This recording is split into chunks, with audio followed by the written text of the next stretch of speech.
Good morning, Prairie Middle School, and happy Friday. Hope you all well. Today is April 17th, and I hope you're doing well in your households with your families. We'll start this meeting like we do many meetings with gratitude. I think today one of the gratitudes I'd like to bring into the space is just being thankful for our students. I know on a daily basis we get to see them all the time when we're in school. And we get to learn about them, their personalities, their culture, who they really are as people. And I know we all miss that right now and miss our school, miss the chance to be together. But it also gives us a chance to really be grateful for that time we get to spend together and when we get to do it again at some point in the future. So just wanted to be grateful for that this morning.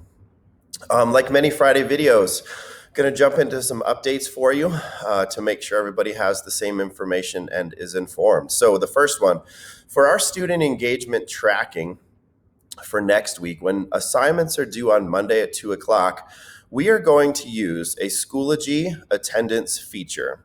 It's a simple and quick way to track the students who are engaging in remote learning, and it'll give us a little bit cleaner data. On Monday, in the Monday email, we'll send out a step-by-step guide. Thanks to Matt Rittenberry for putting that together. And it'll be hopefully a very simple and easy and much less time-consuming for teachers to track engagement. And again, we'll send out specific details on Monday, but just wanted to let you know that will be a way that we're going to work on next week to try, and if it works well, something we'll continue to do for tracking engagement for our students. SAIP, I've gotten some questions around SAIP. If you are on an SAIP, there's about 45 of you in the building. If you could please send me an email with SAIP in the subject line and a brief few sentences about what your plan was, how you implemented the plan during the school year prior to remote learning, and then that will give me just the information I need remotely to submit your name for compensation for your SAIP. So please, again, send an email to me sometime in the next week or so that I can get your name forwarded with just again, a few sentences for your plan so that you can get compensated for your SAIP. Again, Monday, when we send home assignments, just a reminder, we're going to try to help our parents with the amount of email that they're getting through remote learning by putting week 4 is next week, the content area and the grade level in the subject line of all emails that go home. So that'll help our families sort through everything that we are giving them. I know we've had a lot of questions on evaluation. Here's an update for everyone, both certified and classified on evaluation. This school year will be what is called a no rating year. No one will receive a rating of any kind this year. We'll save any data collected through the processes from evaluation or observation this year. We are not collecting data or saving data from instructional practices during remote learning. So that is one thing I just want to be clear. That's where our grace and flexibility comes in. There are going to be some nuances with probationary teachers in terms of the process. So I will make sure that you get specific communication about how that would impact you as a probationary teacher. Just as a reminder, the benefits open enrollment process for next year is now open. And I understand that there are some changes, but I would also encourage you to make sure you do your own reading and your own fact finding in order to make sure that you make the best selections possible. Moving on to some questions from our department meeting. There were some questions about grading. It does continue to come up. I will assure you, we're meeting daily as middle school principals, and this is a struggle for everyone in the district, and I think it's a healthy struggle. So in all middle schools, we are using pass-fail, and when collecting assignments or grading assignments in remote learning, we are simply using the completed check mark or collected check mark for those that are turned in, and then the missing check mark for those that are not turned in. I also am hearing that teachers in our building are hearing from other schools where teachers may be giving like numerical scores. That is something that we should not be doing in terms of numerical scores in Power School.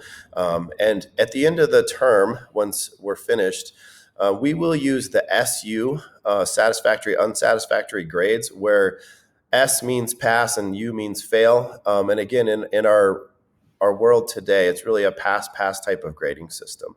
And we're just going to be flexible and do the best we can with that through the duration of remote learning.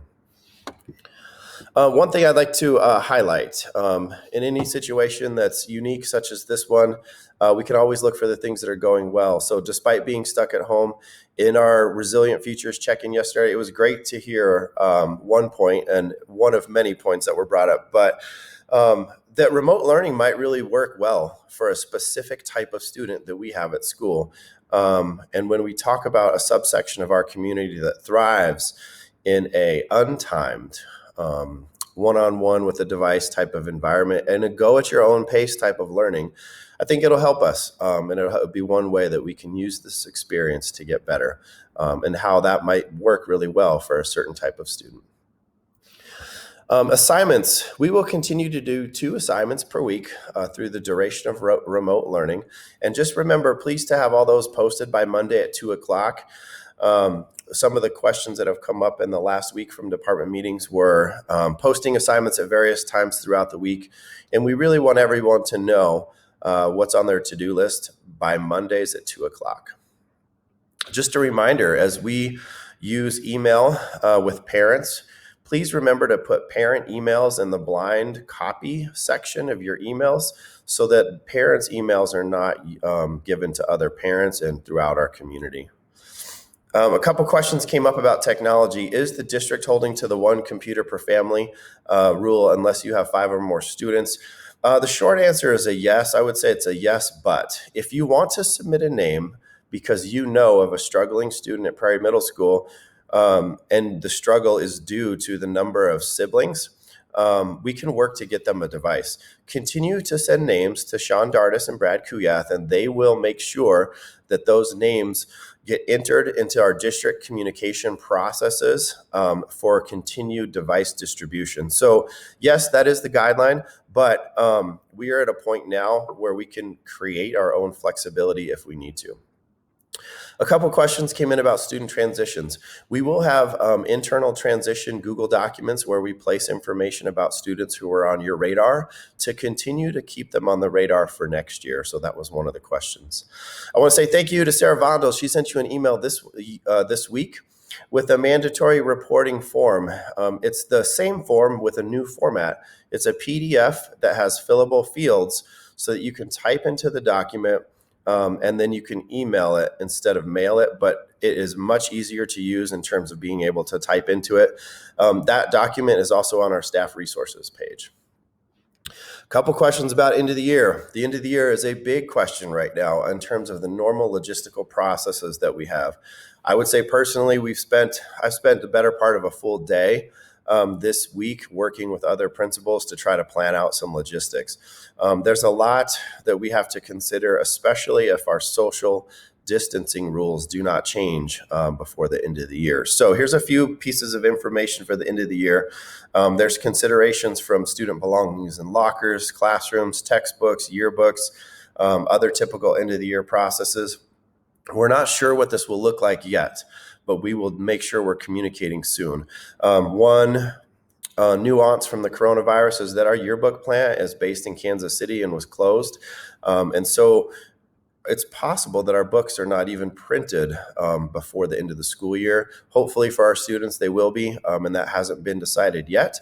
But the plant was closed down for quite a while, so we'll see if it's able to open up.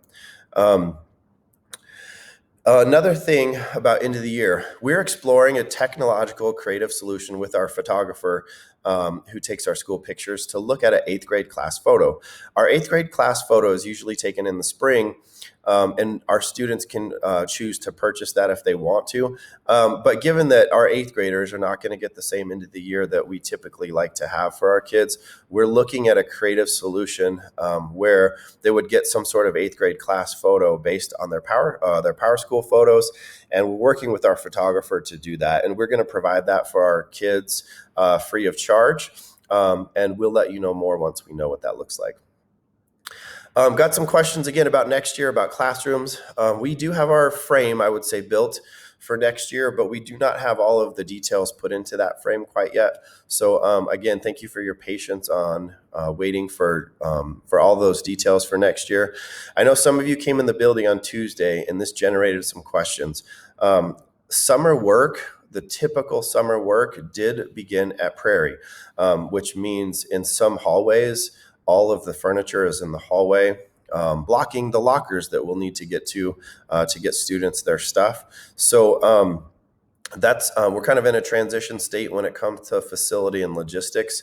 So we'll work out any details to those questions as we can, and we'll share them with you along the way. A couple of questions came up about licensure and teachers renewing their license with CDE. I have not heard any adjustments or any changes to deadlines for license renewal, and would encourage you to reach out to CDE if your renewal is coming up soon, and make sure that you do that. Again, thank you for all you're doing in remote learning, being willing to be vulnerable, trying new things with instruction. I hope that while it's definitely a learning curve, I hope it also lights that instructional fire, even though we're all stuck home right now. So have a great Friday. Have a great weekend. And as always, we'll still use our Google Docs if we need to, that we have, say, in the Google Share Drives for questions. But again, we will send the Monday email with more information and updates. We'll continue to check in Wednesdays during your department meetings, and send the Friday video. So I hope you all have a great day and have a wonderful weekend.